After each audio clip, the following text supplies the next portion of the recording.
금주는 한반도가 어느 길로 가느냐를 결정하는 너무나 중요한 한 주간입니다.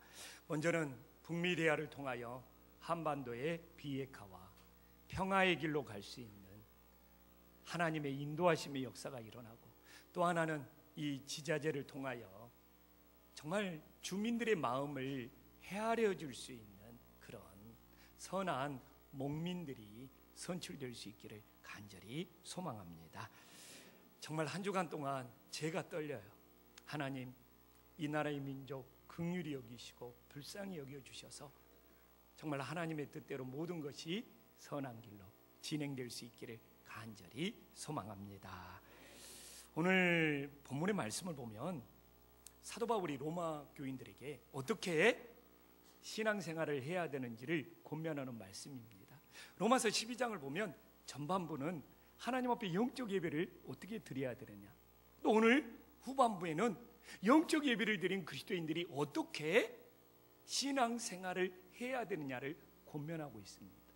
이걸 보면 신앙이라는 것은 바로 예배와 예배 위에 생활이 균형을 이룰 때 아름다운 향기가 나고 진정한 믿음을 깨달으시기를 간절히 소망합니다.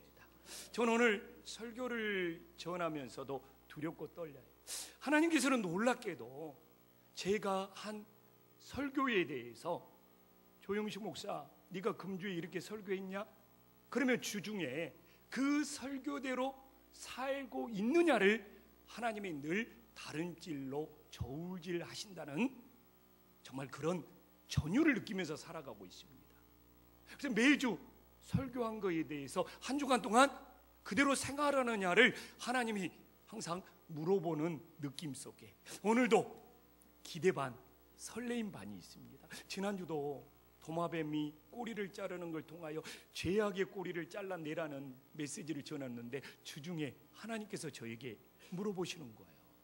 너는 설교하면서 이런 죄악의 꼬리를 잘라내고 있느냐? 사람의 음성을 통해서 들려주셨지만 하나님이 그 사람을 통해서 나에게 정말 물어보는 느낌이 들어서 온몸에 전율이 돌았습니다. 그래서 우리가 이렇게 신앙이라는 것은 예배 따로 생활 따로가 아니라 바로 이 예배가 생활과 연결이 되어서 균형을 이룰 때 이것이 진정 하나님 앞에 든든히 세워져가는 믿음이 됨을 깨달으시기를 간절히 소망합니다. 그래서 오늘 이 로마서 12장 이 14절부터 21절까지 그리스도인들이 어떻게 생활해야 되냐를 묵상하면 두 가지 길로 딱 나눠집니다. 한 부분은 하라는 거고 한 부분은 말라는 겁니다. 근데 하라는 것과 말라는 이 비중이 네 가지씩 있으면서 너무 팽팽한 거예요. 그래서 제가 오늘 이 본문을 보면서 내가 이 본문을 하라는 것으로 메시지를 전해야 되느냐 말라는 것으로 메시지를 전해야 되느냐 너무 고민스러웠어요. 만약 오늘 본문을 하라는 것으로 풀어가면 오늘 14절에 축복하라, 둘째로 17절에 선한 일을 도모하라, 셋째로 18절에 화목하라, 넷째로 21절에 선으로 악을 이기라. 이것만 놓고 봐도 너무 강력한 메시지가 되는 거예요. 또 만약 내가 오늘 본문을 말라는 것으로 풀어가면 14절에 저주하지 말라, 17절에 악을 악으로 갚지 말라, 19절에 친히 원수를 갚지 말라, 21절에 악에게 지지 말라. 이렇게 하라는 것과 말라는 것이 네 가지씩 쌍벽을 이루고 있는 거예요. 그래서 제가 오늘 우리 성도님들에게 설교를 두 개를 준비해왔어요. 물어볼게요. 하라는 것으로 설교할까요? 말라는 것으로 설교할까요? 하나로 모아져야 되는데 두 번 설교할 수가 없기 때문에 제가 그런 하라는 것과 말라는 두 가지 답이 나올 줄 알고 어떻게 이 말씀을 통합적으로 볼 수 있을까? 하라는 것과 말라는 것을 어떻게 통합하여 하나의 메시지로 전할까를 일주일 동안 묵상하면서 기도하면서 고민했습니다. 그래서 오늘 말씀을 통하여 예배를 드리는 그리스도인이라면 하나님 앞에서 어떻게 생활해야 되는지 깨닫고 우리들의 삶에 적용할 수 있는 은혜의 시간, 소중한 시간이 될 수 있기를 간절히 소망합니다. 이렇게 그리스도인들이 하라 말라 이 불법적인 사고에서 벗어나 어떻게 통합적으로 하나님의 말씀을 받아들일 수 있겠습니까? 그래서 저는 오늘 본문을 보면서 우리 생활에서 축복하는 것, 저주하는 것이 14절에 보면 어디를 통해서 나오지? 축복하는 것도 저주하는 것도 우리 입술을 통해서 나오네. 그래서 이 하라와 말라는 것을 하나로 보기 위해서는 그리스도의 생활의 첫 번째 주제는 하나님 앞에서 우리의 입술을 어떻게 사용하느냐에 달려있는 거예요. 축복하는 것도 우리 입술을 통해서 나오고 저주하는 것도 우리 입술을 통해서 나오잖아요. 이것이 하나가 되어서 우리 입술에서 만나고 있잖아요. 그래서 예배를 드리며 하나님을 찬양하는 우리들의 신앙생활 속에 제일 중요한 주제 중에 하나는 하나님을 믿는 우리들이 항상 우리 입술을 어떻게 사용하면서 살고 있느냐의 문제라는 것을 깨달을 수 있었습니다. 하나님을 찬양하는 우리 성도님들의 입술은 축복하는 입술로 살고 있는지 저주하는 입술로 살고 있는지 이건 참으로 중요한 문제지 않습니까? 그리고 우리는 어렵지 않게 결론에 도달할 수 있습니다.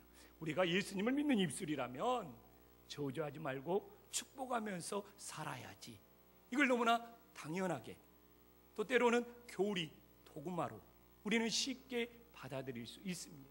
그러다 보니까 하나님의 말씀을 들으면서 감동이 없고 고민이 없어요.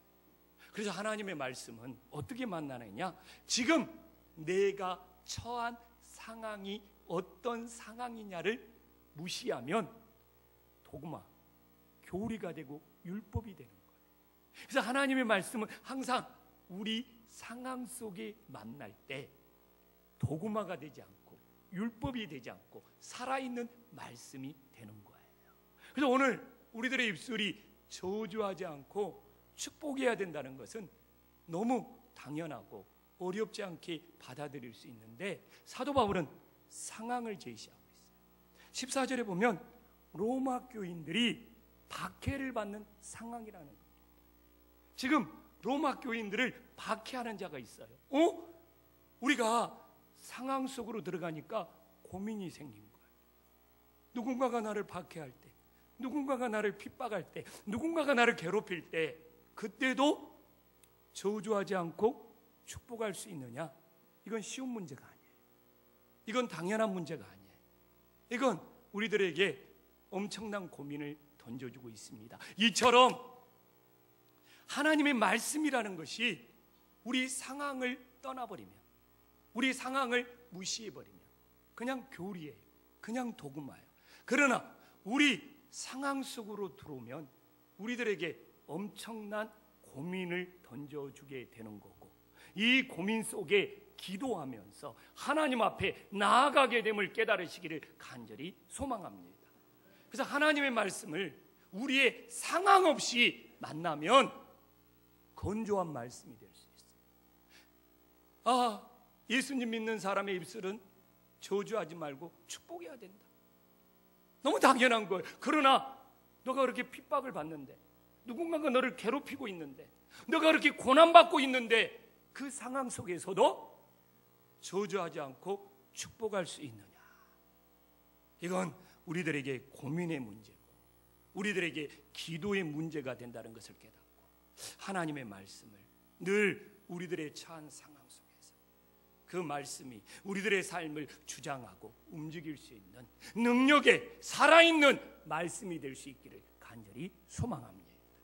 그러면 사도 바울이 오늘 왜 우리가 핍박을 받는데 고난을 받는데 누군가가 나를 괴롭히고 있는데 그들을 저주 않고 축복하는 입술이 되어야 된다고 말하는 이유는 뭘까요?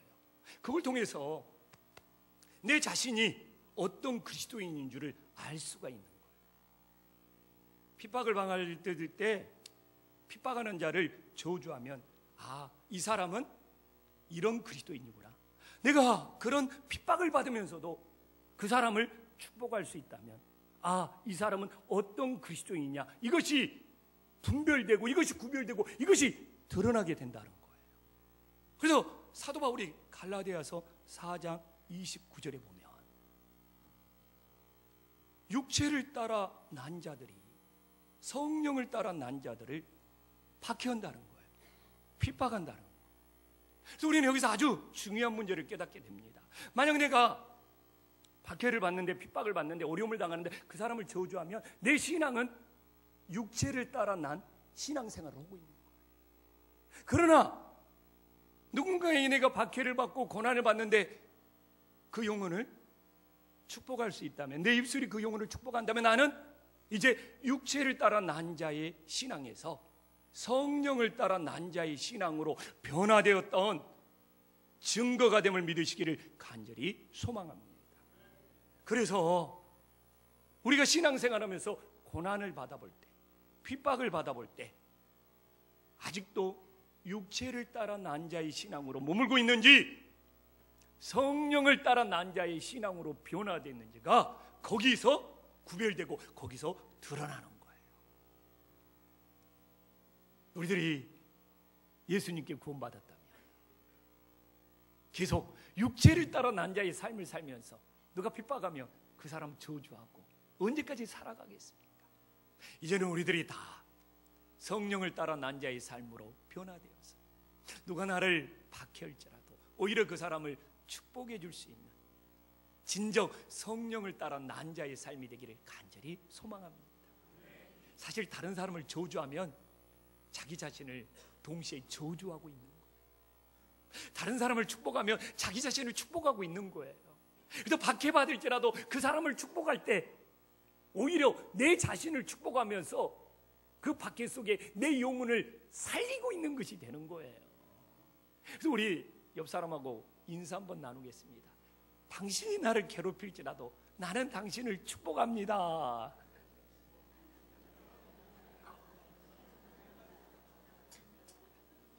아멘. 이렇게 사는 삶은 어떤 삶이에요? 성령을 따라 난 자의 삶이 되는 거예요.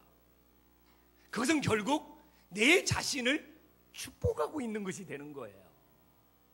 그래서 우리의 입술이 문제잖아요. 하나냐 말라냐의 문제가 아니고 궁극적으로 우리 입술이 문제예요. 그래서 우리의 입술이 육체를 따라 난 자의 삶이 아니라 성령을 따라 난 자의 입술이 될 수 있기를 간절히 소망합니다. 그런데 우리의 입술이 저절로 나오는 것이 아니잖아요. 사실 마음속에 쌓인 감정이 우리의 입술을 통해서 나오게 돼 있는 거예요. 그래서 그리스도인의 생활의 첫 번째 문제가 입술의 문제라면 그리스도의 생활의 두 번째 문제는 우리의 감정을 매일매일 삶 속에서 어떻게 조절하느냐의 문제예요.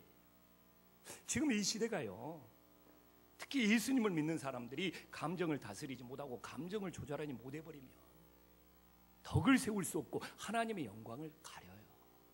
아무리 대기업 사모님이라도 감정을 조절하지 못하고 분노 조절 장애가 있으니까 어떻게 됩니까? 그래서 지금 이 시대가 더 하나님을 믿는 자녀일수록 어떤 감정에 사로잡혀 살아가느냐, 이건 너무 중요한 문제가 되고 있는 겁니다. 그래서 오늘도 사도 바울은 15절과 16절을 통하여 우리들이 어떤 감정을 가지고 생활해야 하느냐를 중점적으로 다루고 있습니다.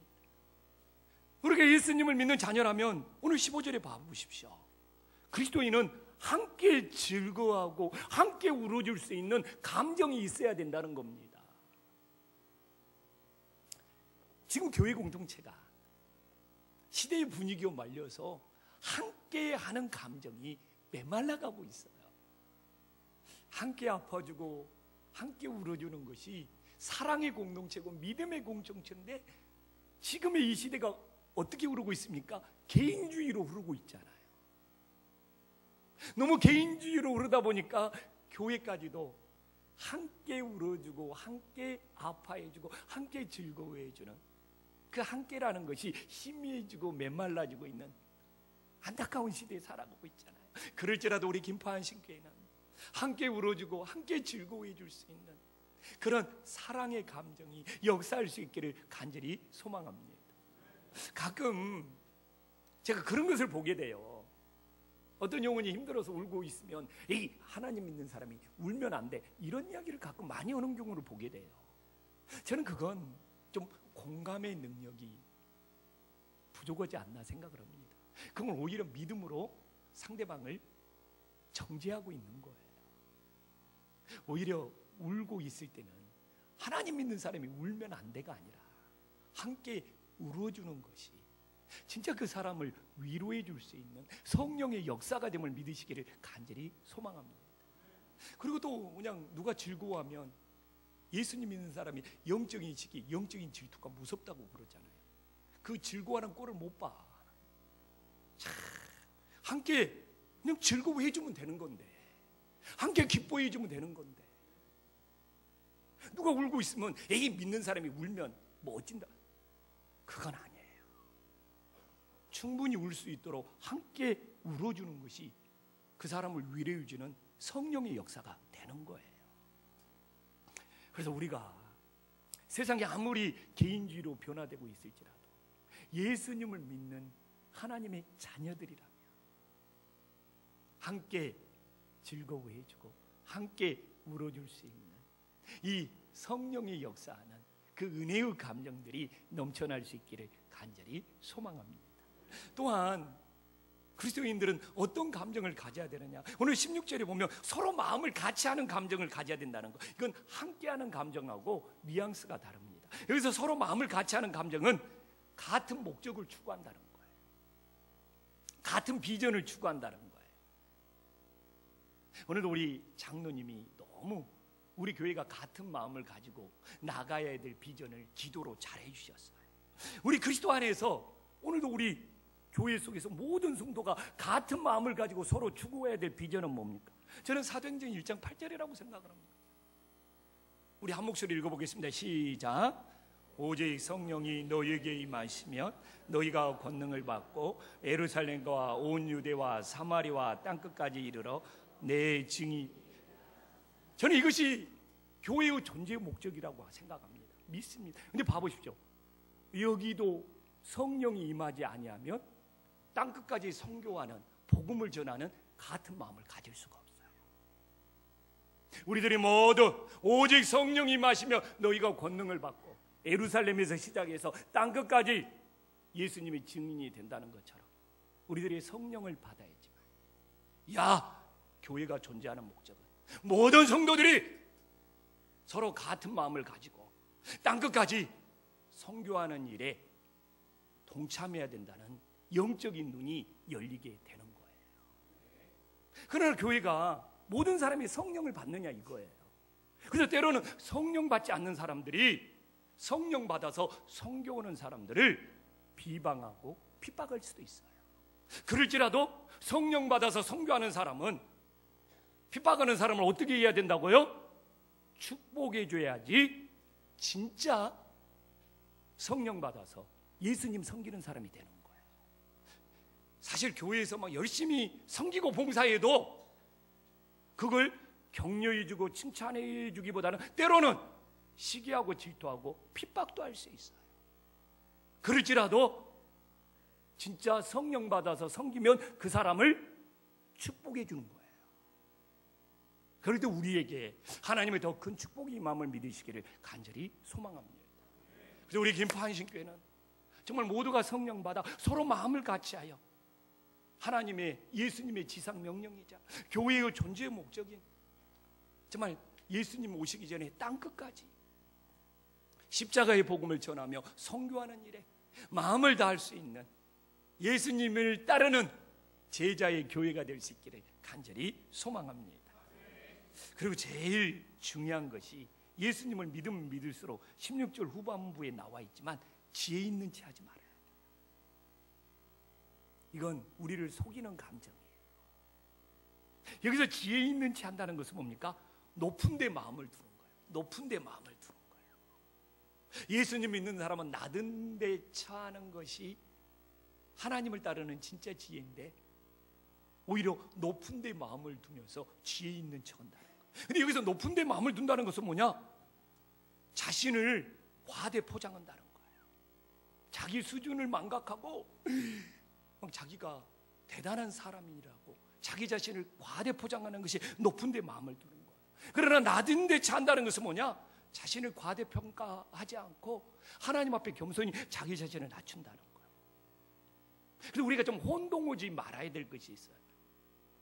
우리는 하면 된다, 막 예수님 믿으면 막 할 수 있다 했는데 이것이 자신의 힘으로 하면 된다, 자신의 힘으로 할 수 있다가 되면 이건 높은 데 마음을 둔 과대평가가 될 수 있는 거예요. 저는 그렇게 생각합니다.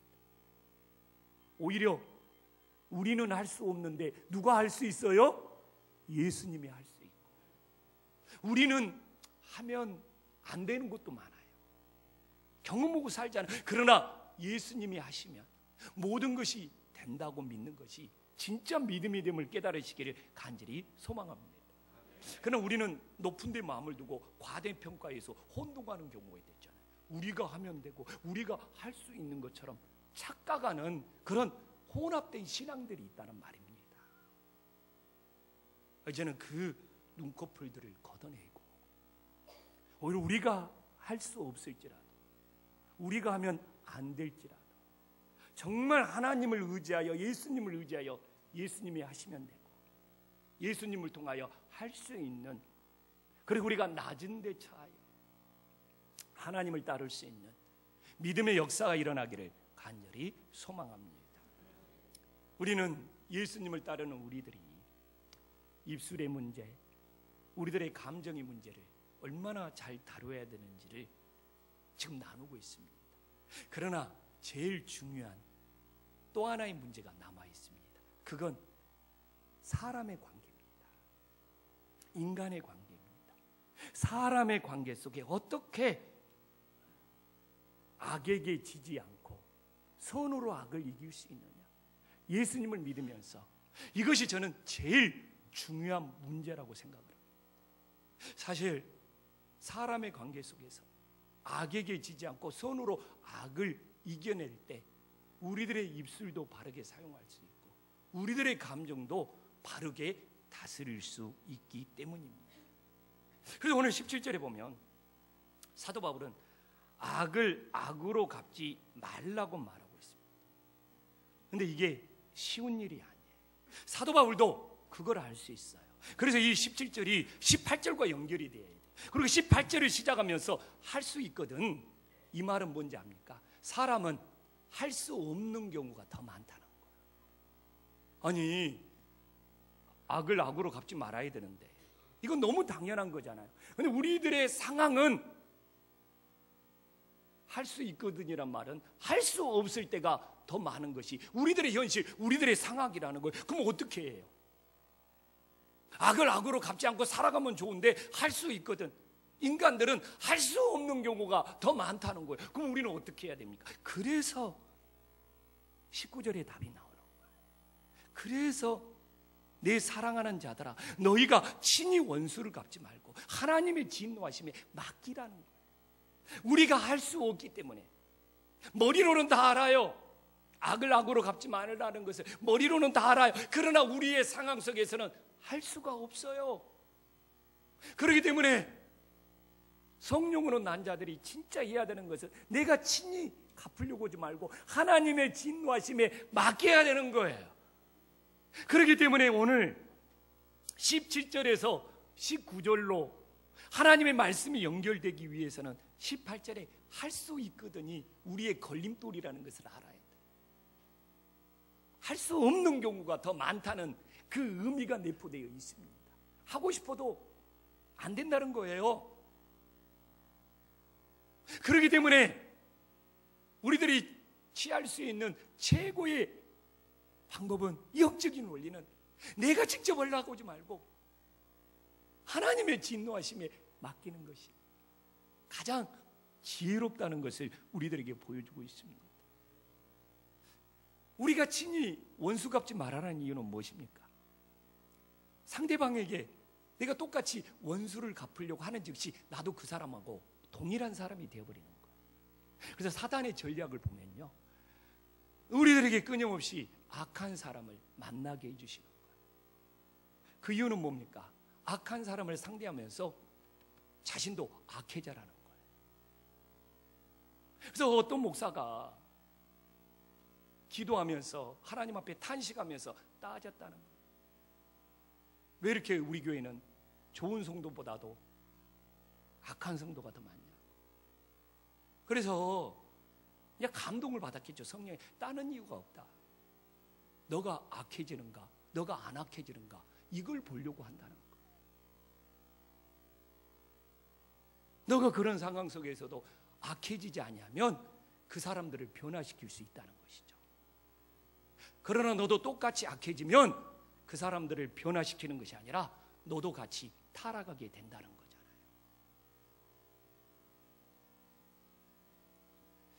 그러면 이제 구체적으로 원수 갚는 것을 하나님께 맡겼다는 증거가 있어야 될 거예요.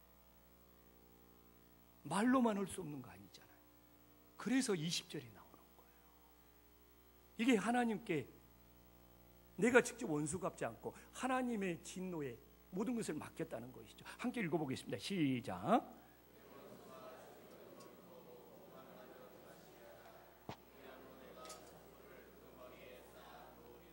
네. 그래서 많은 사람들이 궁금해서 물어봐요. 숯불을 그 머리에 쌓아놓는다는 것은 어떤 의미가 있습니까? 그래서 많은 사람들이 이건 하나님의 심판이다, 하나님의 심판을 내리도록 하나님께 맡긴 거다, 타당하죠. 근데 또 시편 140편 10절에 보면 다윗이 이 말을 직접 사용하고 있어요. 뜨거운 숯불이 그들 위에 떨어지게 함으로 심판해 달라고. 근데 다윗의 상황은 맞습니다. 그러나 오늘 본문의 흐름은 적합하지가 않아요. 이렇게 되면 보복이 되잖아요. 이렇게 되면 원수 갚는 것이 되잖아요. 다윗의 상황에서는 맞을지는 모르나 오늘 본문의 상황에는 사실 적합하지는 않아요. 하나님의 심판으로 본다는 것은. 그럼 뭘까? 두 번째로는 이렇게 하면 상대방이 양심의 가책을 느끼게 한다는 의미라는 겁니다. 절반은 맞고 절반은 틀립니다. 실제로 상대방에게 친절을 베풀면 상대방이 양심의 가책을 듣고 변화가 일어날 수 있어요. 그러나 만약 친절을 베풀었는데 상대방이 양심의 가책 듣고 변화가 안 일어나, 그러면 상황이 더 악화되어 버리잖아요. 그래서 잘 되면 좋은데 이 경우는 안 되면 어쩔 거냐? 절반밖에 맞지 않는다는 거죠. 그러면 여기에 가장 부합한 것은 무엇인가? 상대방에게 회개의 기회를 준다는 것입니다. 상대방도 어떻게 해요? 진심으로 회개하면 그 숯불이 머리에서 지나가요.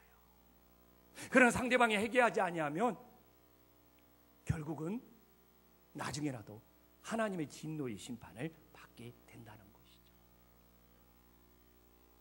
그래서 숯불을 그 사람 머리에 올려놓는다는 것은 하나님의 심판을 받아라, 아니면 양심의 가책을 느끼라가 아니라 회개의 기회를 주고 있다는 거예요. 그래서 머리 위에 올려놓은 거잖아요.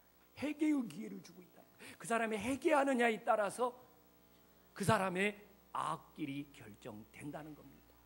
저는 이것이 가장 정확하게 하나님의 진노하심에 맡기는 믿음의 고백이 될 수 있음을 믿고 우리도 행할 수 있기를 간절히 소망합니다. 그래서 여기는 중요한 의미가 담겨져 있는 거예요. 다른 사람에게 회개의 기회를 준다는 것은 나도 하나님 앞에 뭘 받아요? 회개의 기회를 받는 것이 되는 거예요. 남들만 회개해야 되고 나는 회개할 것이 없냐 이거예요. 그래서 다른 사람들에게 회개의 기회를 주고 나도 하나님 앞에 회개하면서 살아야 되는 존재라는 것을 고백하게 된다는 겁니다. 그래서 우리 그리스도인들은요, 상대방이 악할지라도 그 사람을 뭐로요? 원수라는 마음을 가지면 안 돼요. 왜 그러냐? 상대방을 적으로 생각하는 순간부터 우리의 자신의 감정이 흔들려서 바르게 판단할 수가 없다는 겁니다. 상대방을 원수로 생각하면 오늘 16절에 나온 것처럼 내 감정이 어떻게 되는 거예요? 높은 데 마음을 두고 상대방에게 진노의 심판을 내리고 있는 거예요. 상대방을 내가 원수로 생각하는 즉시 내가 하나님 자리로 올라간다는 것이죠. 내 마음을 높여두고 저 사람은 심판받아야 돼, 저 사람은 징계받아야 돼, 하나님 자리를 침범해버리는 더 무서운 죄악을 범한다는 것이죠. 그래서 어떻게 해야 돼요? 내가 하나님 자리까지, 높은 자리까지 올라가서 그 사람은 진노를 받아야 돼. 하나님의 영역을 침범하지 않게 해서는. 오늘 다시 19절로 돌아와서 하나님의 진노하심에 맡겨야죠. 왜 그 진노를 내가 내리려고 하냐, 이거. 하나님의 진노하심에 맡겨야. 이것이 성령을 따라 난 자가 되는 것이죠. 내가 진노를 내리려고 하면 나는 아직 육을 따라 난 자가 되는 거고, 하나님의 진노하심에 맡기면 성령을 따라 난 자가 되는 것이죠. 이제 하나님 말씀 마무리할게요. 오늘도요, 얼마든지 상대방을 적으로 만들어버리는 일은 어려운 일이 아닙니다. 상대방 안 만나겠다고 결정하는 일 어려운 일 아닙니다. 저 사람 상종 안 할 거야, 내가 마음먹는 일 식은 죽 먹기입니다. 그래서 우리는 식은 죽 먹기처럼 저 사람 마음에 안 들어, 저 사람 싫어, 저 사람 안 만나, 수없이 결정을 내리고 있습니다. 그러나 그것보다 더 두렵고 그것보다 더 무서운 것이 뭔지 압니까? 상대방이 나를 그렇게 생각한다. 누군가가 저 사람 내 원수야, 저 사람 내 적이야. 내가 오늘도 저 성도 상종 안 해, 저 성도 안 만나, 저 성도 기도 안 해줘. 쉬워요. 수십 번 할 수 있어요. 그러나 누군가가 나에게 저 사람 상종하기 싫어, 저 사람 만나기 싫어, 수없는 판단을 내리고 있다면 어떻게 하실 겁니까? 그 생각을 하니까 내가 다른 사람한테 그런 마음 못 갖겠더라니까요. 실제 그랬습니다. 내가 상대방 저 사람 마음에 안 들어 결정 내리기는 너무 쉬운데, 만약 누군가가 나한테 그러고 있다면, 그러니까 그 마음을 갖는 것이 얼마나 위험한 일인지를 뼈저리게 느끼게 되더라니까요. 그래서 오늘 봐보십시오. 17절에도 모든 사람 앞에서 일부가 아니에요. 선한 일을 도모하라고 합니다. 18절도 봐보십시오. 끼리끼리 아는 사람끼리 화목하라는 것이 아니라 모든 사람과 더불어 화목하라. 왜? 누군가가 나를 적으로 생각할 수 있기 때문에. 그래서 19절에 하나님의 진노하심에 맡겨야 되는 거예요. 그럴 때 오늘 최종 결론이 20절에 나와 있는 것이, 이렇게 했을 때 악에게 지지 않고 선으로 악을 이길 수 있는 믿음들이 됨을 깨달으시기를 간절히 소망합니다. 기도하겠습니다.